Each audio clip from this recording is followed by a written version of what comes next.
Sunday morning, 7 a.m. I'm back here on the back side of the 6-acre field, and I am so delighted again taking a look at this, see, red colored dirt, and it's making beans. Got some sickle pod in here. Not concerned about it, it'll go right through the combine. But I've been working on getting the breakthrough water hemp out of here. When I sprayed this field, the conditions weren't right.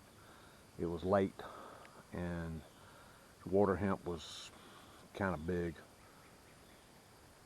But get out here every day, get a little bit done, and stay at it. And I'm actually starting to see the end in sight.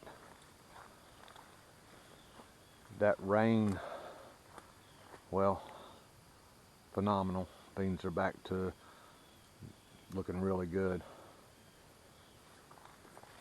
And I've been working on, this row right here almost looks like I miscounted and counted over 7 instead of 6. But there's a streak right up through here. And I have to get this out of the field. So it's like you go down here, get to it, pull about as much as you can carry, and take it back up to the truck. And I'll show you why I have to get it out of the field. I was talking about water hemp being prolific. Yeah, that's a pretty cool word. Look at the seed on that. That's a phenomenal amount of seed. I mean, that one, he's got him a little shoot up at the top, but this guy right here, boy, he's a seed maker. I'll step around here and give you a look at him. See the seed right there on that? And then this fella, he's really showing off. He got him a big long one. But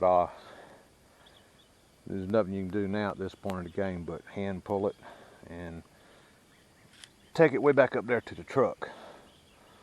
Now I've got this spot here, the end is almost in sight. It's clean out across there, and a couple right there. And then there's a real bad thick spot down there on the edge. And that won't be so bad because I can pull the truck down there beside it and shorten up the time required to pull it and walk back to the truck, because I can't carry but so much. And this seed is just about to the point now where if you shake the plant a lot, you'll knock a bunch of it off. And down here in this ground, even though it got rain in it, they don't pull easy because there's still enough clay texture in this that the ground's just hard. If I go with one hand, I can't budge it. So you got to kind of lean that up right there, and you got to get 2-hand grip on this thing. And I found out it works better if you kind of pull with your legs. It's about 77 degrees out here already this morning.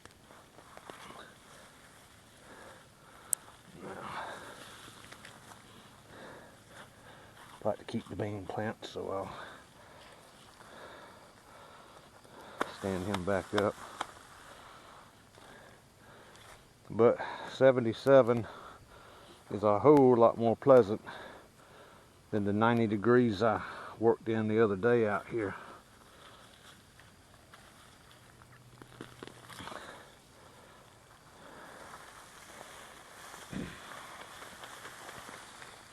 Like I said, I don't want to shake this too violently. Knock that seed off.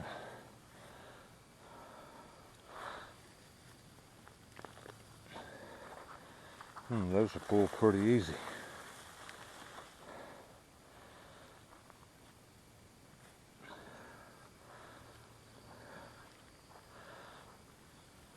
Yeah, here's another one, did the same thing. Spray got that, killed it, and then it came back with this.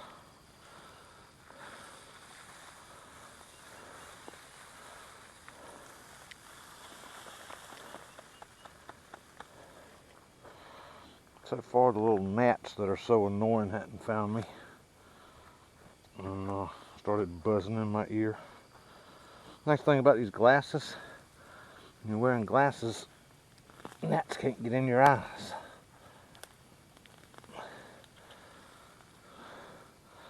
All right, this is a new weed here this year. It's not water hemp. Cousin called it Codaleary. Never seen it here before. So I guess it came in on the new seed wagon. That right there is just stinking lamb's quarter. It'll go through the combine. All right. What is that one?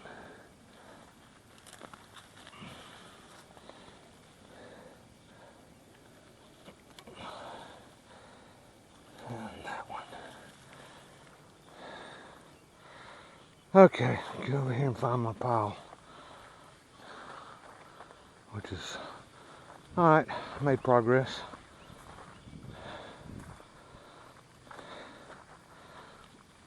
Take that to the truck, which is way over there. Catching a little rest break, catching up on breathing. It's about 79, 78 degrees outside, but the humidity is up, and I'm already about drenched.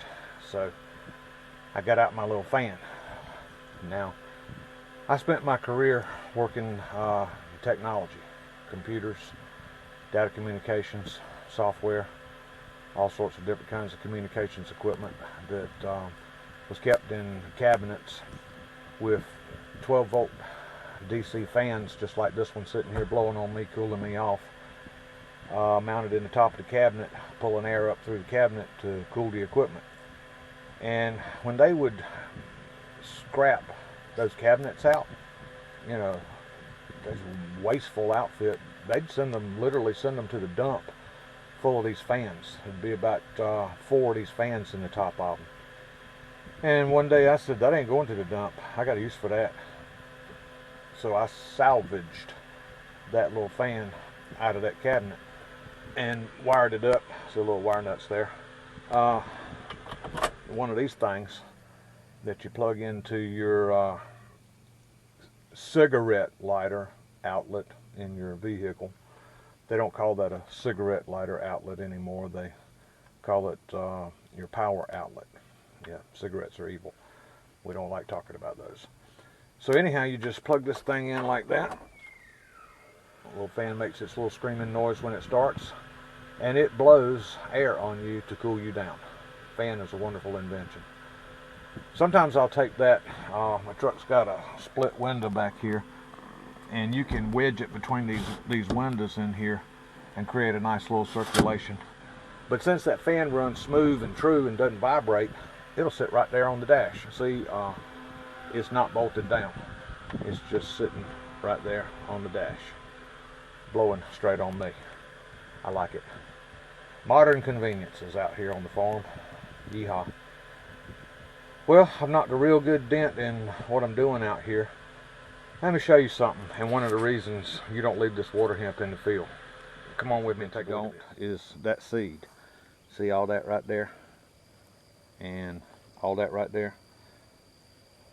I mean, that's just building the seed bank for year after year. And if you don't hit this water hemp, in other words, what I found out with glyphosate, you can't kill it. But what I found out with Liberty 280 SL, water hemp plant that tall, minus the seed that I just pulled off, you can spray that and kill it. 100%, ain't coming back.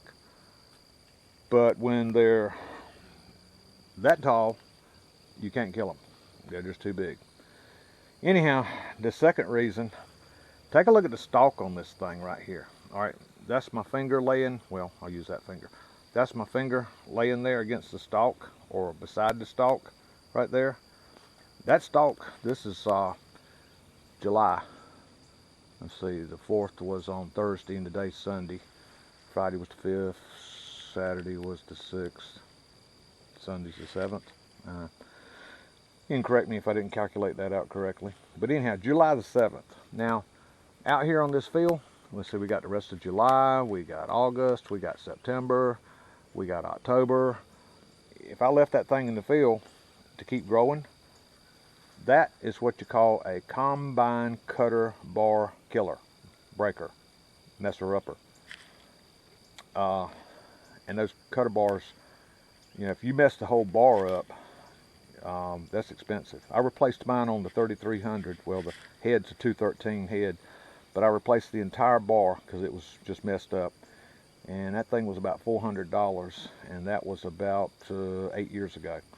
Now you can actually buy the individual teeth and you can buy the fingers, so if you damage a spot, you can fix that one spot. But hitting one of these things, and they get right woody in that stalk, tear up your cutter bar.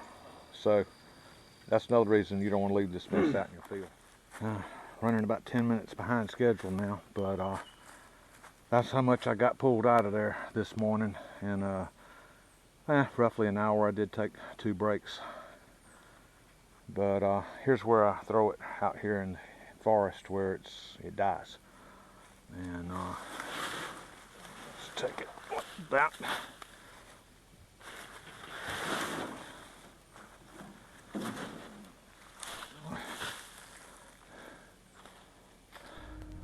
This is I thought of it as a fire break when I mowed the pine trees out of here 20 years ago, but it's turned out to be an access path. It's canopied over now, so it's shady back here. I've always liked and enjoyed that.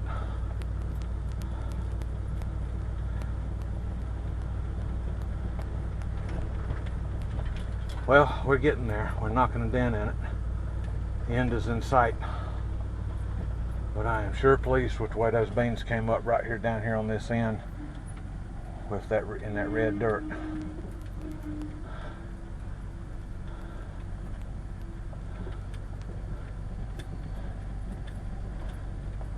Now I'm looking across here to see if any more water hemps popped up. I don't see any.